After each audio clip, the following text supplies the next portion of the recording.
UP में police पर भी एक्शन हो रहा था। वो पुलिस वाले जो रिश्वतखोर हैं, ये आप देख रहे हैं चार पुलिस वाले, जिसमें कांस्टेबल गौरव, Yashwant Singh sub inspector, Sohanlal constable और पवन त्रिपाठी कांस्टेबल।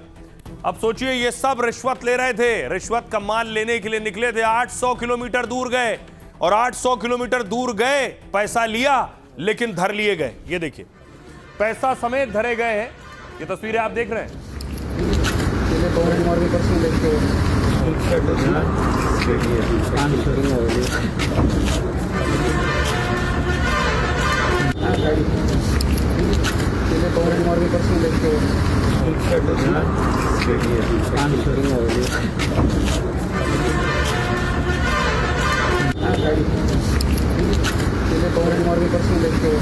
देखिए जरा, वो चारों पकड़े गए पुलिस वाले।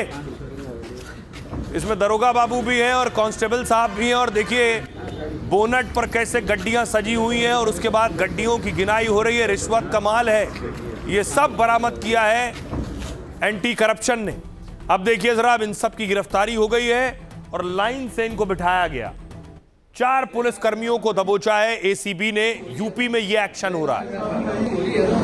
इसका मकसद है कि पुलिस वालों में डर और खौफ रहे।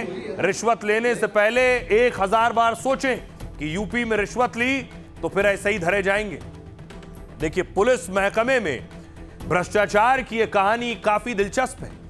4 पुलिस वालों की तैनाती यूपी में अयोध्या के साइबर सेल में थी, लेकिन वो चारों घूस लेने, सोचिए, अयोध्या से 8 किलोमीटर दूर पहुंच गए। दरअसल राजस्थान के सीकर के युवक के खिलाफ केस था। मामला साइबर ठगी का था और अयोध्या में दर्ज किया गया था। केस से युवक का नाम हटाने के लिए पुलिस वालों ने 8 लाख रुपए मांगे। उन पुलिस वालों ने सीकर के युवक से 4 लाख रुपए वसूल भी लिए थे। बची रकम के लिए युवक ने पुलिस कर्मियों को सीकर बुलाया।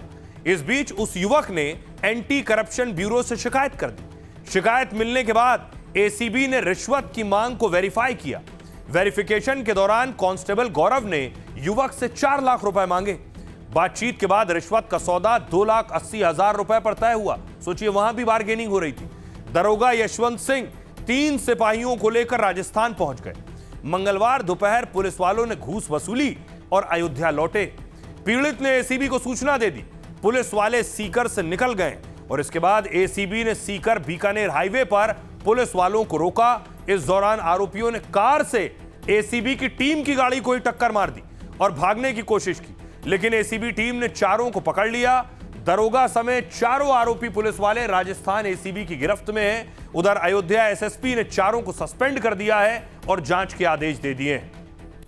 अब सोचिए जरा, इन पर एक्शन होगा। इसका मकसद यह होता है कि यूपी में पुलिस वालों को एक खौफ रहे कि आप अगर किसी से रिश्वत ले रहे हैं तो अगले चौराहे पर आपको एंटी करप्शन की टीम भी मिल सकती है। इन सब के उलट यूपी में एक बाहुबली का भी आज जलवा देखने को मिला।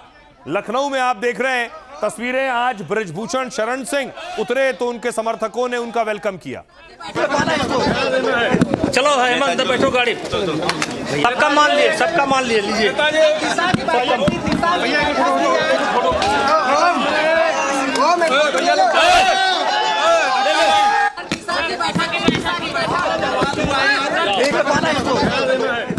बहुत से लोग सवाल उठाते हैं कि अपराधी खौफ खाते हैं, लेकिन बाहुबलियों का देखिए जरा। बाहुबली का काफिला देखिए। बताया गया काफिला इतना लंबा था, दर्जनों गाड़ियां थी। दावा करने वाले सैकड़ों गाड़ियों की बात करते हैं। बड़ा लंबा काफिला था, लंबा जाम लग गया।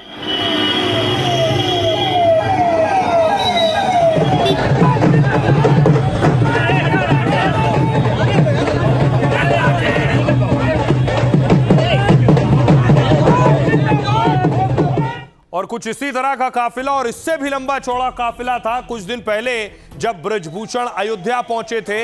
अयोध्या की तस्वीरें आप देख रहे हैं।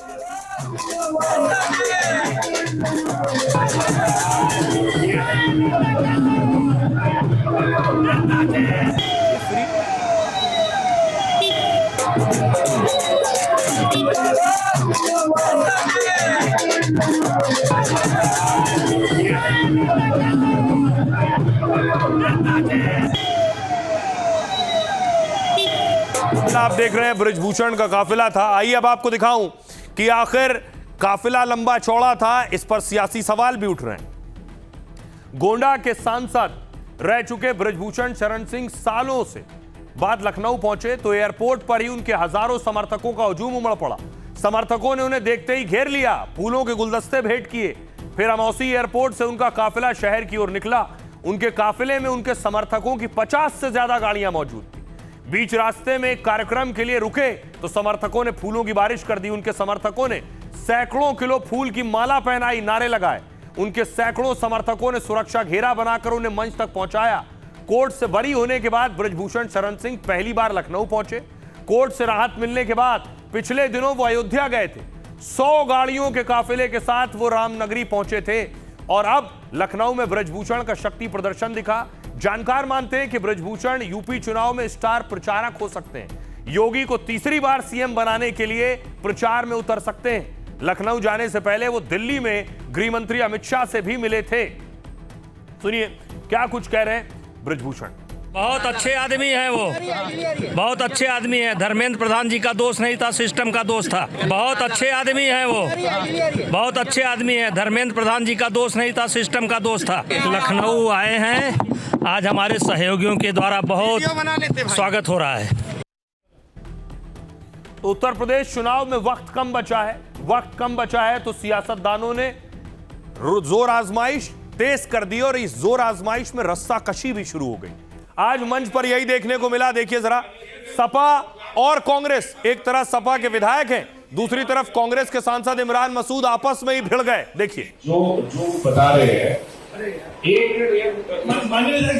आप बीच में इंटरवेंट नहीं करो। आप सवाल देना है नहीं तो आप आप चेयर से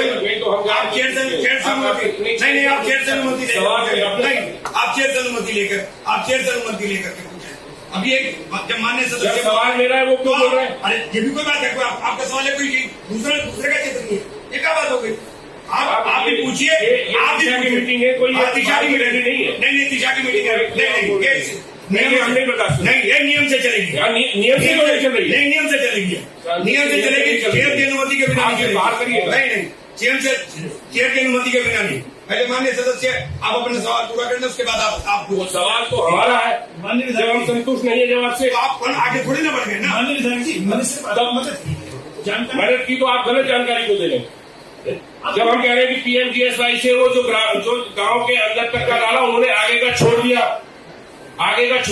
गांव से बनाने में, प्रधान के और प्रमुख के बनाने में वहां विवाद था, क्योंकि नाला वो इतना उनके पास पैसा नहीं है कि वो आगे तक बना सके। उनके पास ग्राम पंचायत के पास उतना पैसा अगर होता, वो उस पर विवाद है, वो ब्लॉक से उससे बन ही नहीं सकता। वो इन्होंने पिछली बार हमें जवाब दिया था कि इसको हम बनवा देंगे, और इन्होंने और ऐसा ही नहीं कि जवाब दिया था, कच्चा नाला भी खुदवाया था जाकर के पिछली बार। आप नई बात हमें बता रहे हैं, तो जवाब तो सही आना चाहिए ना।